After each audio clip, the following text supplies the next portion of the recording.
Facebook menggantikan algoritma bagi mereka yang menjual hazmat, APD, sanitizer, masker tidak bisa berjualan di FB Ads. Bahkan sesuatu yang dimakan, diminum, obat, dan lain sejenisnya tidak boleh jualan melalui platform Facebook. Hal itu wajar dan dimengerti, namun di sini harus diingat, FB adalah negara dengan 2 miliar populasi, lebih banyak dari negara Tiongkok. Tidak salah kalau FB punya aturan bernegara dalam tanda petik. Kebebasan demokrasi di FB hampir tidak ada. Rakyatnya tidak bisa mengganti pemimpin FB sesuka-suka negara demokrasi lainnya. FB adalah sistem politbiro kalau mereka ini disebut bernegara. Ownernya presiden seumur hidup. Bahkan negara bukan lawan tanding negara Facebook. Hanya ketika Facebook mau membuat sistem currency sendiri yaitu Calibra, mendadak dunia tersentak. Dilarang oleh negara termasuk World Bank dan IMF. Facebook memilih menunda dengan perasaan geram. 2 tahun mereka menyiapkan hal ini semua. Sebagai bagian dari kapitalis, maka Facebook memilih konsolidasi, sebuah langkah pintar. Kita semua tahu bahwa globalis itu punya cita-cita ingin menegakkan single currency system di dunia ini untuk melawan kesombongannya mata uang dolar atau mata uang lainnya yang ingin menjadi pengendali transaksi di dunia ini. Semua mata uang sebuah negara dianggap tidak amanah, masih ada inflasi karena mismatch antara uang beredar dengan hasil produksi. Algoritmanya tidak berbasis emas yang stabil, tapi emas juga jadi komoditi saat ini. Juga harganya emas tersebut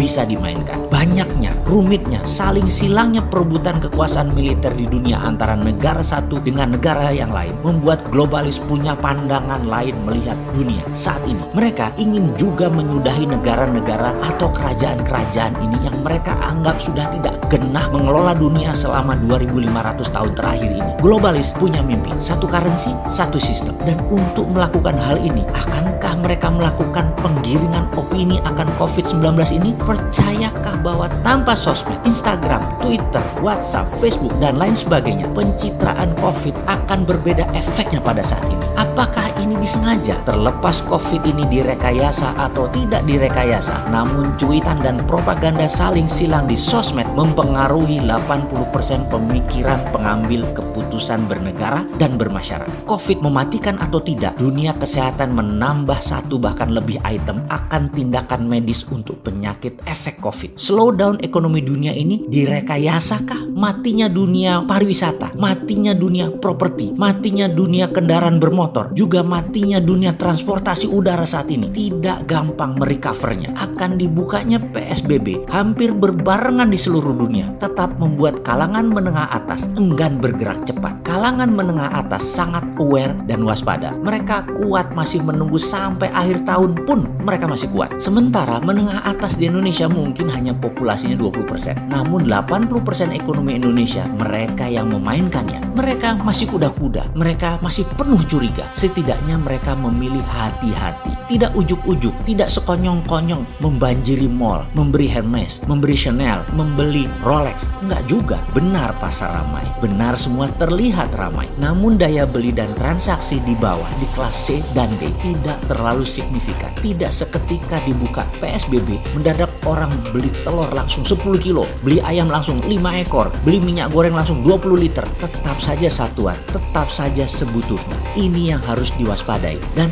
kalau Bosman ditanya, adakah solusi untuk memecahkan masalah ini semua? Jawabannya, ya pasti ada lah, namanya juga Sontoloyo. Sontoloyo itu kan anti globalis, anti kapitalis, bukan sosialis. Dan semua platformnya mendukung piramida terbawah yang akan di scale up dengan menunggangi kapitalis dan menunggangi globalis. Itu solusinya. Mulainya dari mana? Dari melihat apa yang dilakukan oleh para globalis menggoyang dunia. Masih ingat pernyataan saya, di negara berkembang, tindakan teror adalah untuk mengganti kekuasaan. Di negara maju, tindakan teror itu adalah untuk mengganti kebijakan. Jadi, menjalankan reign of terror adalah bagian strategi perang yang saat ini globalis lakukan. Kejadian white supremacy rasisme yang didukung Presiden Amerika terhadap kulit berwarna menjadi gerakan nasional dan menjadi gerakan dunia. Hal ini akan menyulitkan Trump berperang dengan Cina. Dalam informasi saya sebelum ini, saya katakan kalau saya Xi Jinping, saya pasti sponsori kaki tangan saya atau saya akan bangun membangun sleeping army kita yang di Amerika